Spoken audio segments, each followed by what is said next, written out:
प्रतीक दिल्ली में joint family के साथ रहता था, लेकिन जॉब की वजह से अपनी माँ के साथ दूसरे शहर में शिफ्ट हो जाता है, जहाँ उसकी प्रीति के साथ लव मैरिज हो जाती है, जिस पर बहू को नापसंद करते हुए उसकी माँ पूरा समय प्रीति को परेशान करने के तरीके निकालती रहती है। प्रीति, कहाँ हो? सुबह का नाश्ता दोपहर में खिलाओगी क्या? इसमें प्रीति और प्रतीक ऑफिस जाने के लिए तैयार हुए कमरे से बाहर आते हैं, जिसे देख सास प्रीति पर भड़कने लगती है। महारानी, तुम सुबह सुबह तैयार होकर घर का सारा काम छोड़कर कहाँ चल दी? जी वो ऑफिस। हैं? तुम ऑफिस जाओगी तो घर में जो सफाई, नाश्ता, खाने का काम है वो क्या मैं करूंगी? माँ, मैंने उससे वादा किया था कि वो जॉब कंटिन्यू कर सकती है। अरे वाह जी वाह, दोनों आपस में सलाह कर फैसले ले लिए। मैं क्या यहाँ बेवकूफ बैठी हूँ? मुझसे पूछना किसी ने जरूरी नहीं समझा? मम्मी, आप फिक्र ना करें, मैं आज ही रेजिग्नेशन दे दूंगी। प्रीति ऑफिस के लिए चली जाती है और अगले दिन से जॉब छोड़ घर के कामों में लग जाती है, लेकिन साथ ही उदास भी रहने लगती है, जिसे देख प्रतीक को अच्छा नहीं लगता। मुझे पता है तुम्हें अपनी जॉब कितनी पसंद थी। आई एम सॉरी प्रीति। अरे कुछ नहीं होता, बस मम्मी खुश रहनी चाहिए। अब प्रीति अपनी सास को खुश करने और उनका दिल जीतने की जी तोड़ कोशिश करती रहती है, पर सास कभी उससे सीधे मुंह बात तक नहीं करती। इसी तरह दिन बीतने लगते हैं। एक शाम प्रतीक ऑफिस से परेशान घर वापस आता है। माँ, चाची का फोन आया था। दादी की तबीयत बहुत खराब है, हमें दिल्ली जाना होगा। पति की बात सुन प्रीति तो पैकिंग शुरू भी कर देती है, पर माँ वहीं बूत बनी खड़ी रह जाती है। लगता है मम्मी अपनी सास से बहुत प्यार करती हैं, तभी उनके बीमार होने की खबर सुन शॉक में आ गई। ये प्यार नहीं, परेशानी है। तुम तो ऐसे सोचो कि अब से जब तक दिल्ली में हो तुम्हारे अच्छे दिन शुरू। अच्छा, ऐसा क्या है दिल्ली में?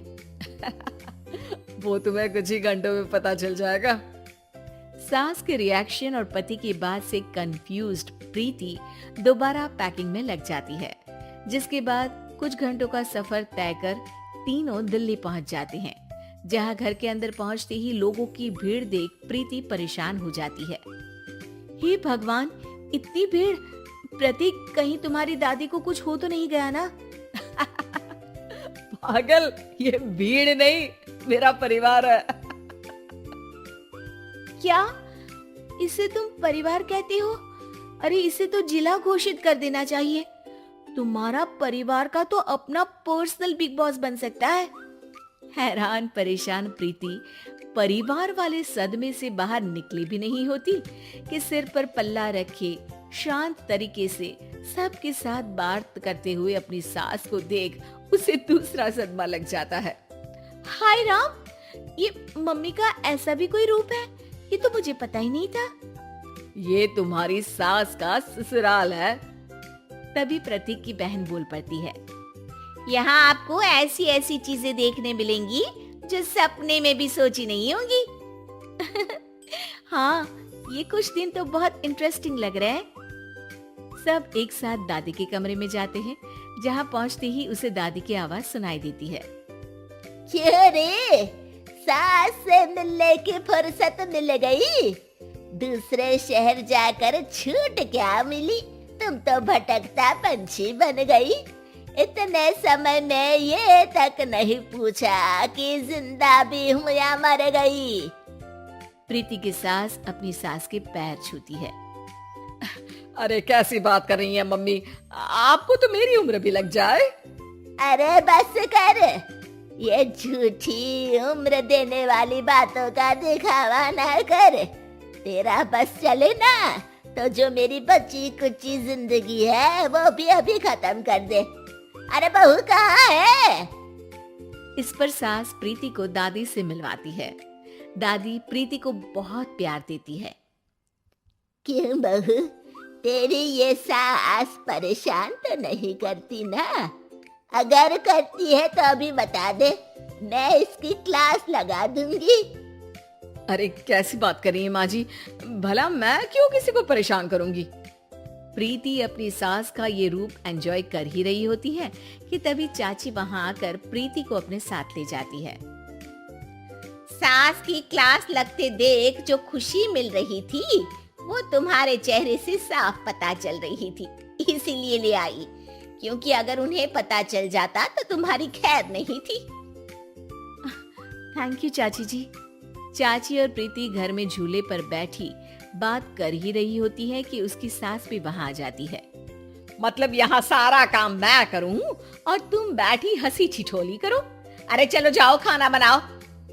सास प्रीति को डांटकर काम करने भेज देती है, जिसे दादी देख लेती है और एक बार फिर सासू माँ की क्लास लग जाती है, जिसे पूरा परिवार मजे से खड़ा होकर देखने लगता है। क्यों रे, मैंने तुझे काम बोला और तू उस बच्ची को परेशान कर रही है। सास की कोई इज्जत रह गई है इस घर में या नहीं? यहाँ खुद की सास होते हुए भी ज्यादा बड़ी बन रही है। अब नहीं मम्मी जी, मैं तो बस थोड़ी मदद के लिए बोल रही थी। सास रसोई में जाकर काम करने लगती है और दादी प्रीति को लेकर वहां से चली जाती हैं। इसी तरह एक हफ्ता बीत जाता है, जिसमें दादी अपनी बहू को डर, इज्जत और प्यार का फर्क समझाती रहती है और प्रीति उसका मजा लेती है। वापस जाते हुए दादी प्रीति और उसकी सास दोनों को अपने पास बुलाती है। मेरी बहू जिद्दी और अड़ियल है, इसलिए उससे हमेशा सही काम करवाने के लिए मुझे सख्ती करनी पड़ती है। लेकिन तुम्हारी बहू अच्छी है, तेरी खुशी के लिए वो अपनी जॉब और सपने भी छोड़कर घर में बैठी है। अपनी बहू के साथ प्यार से रहो।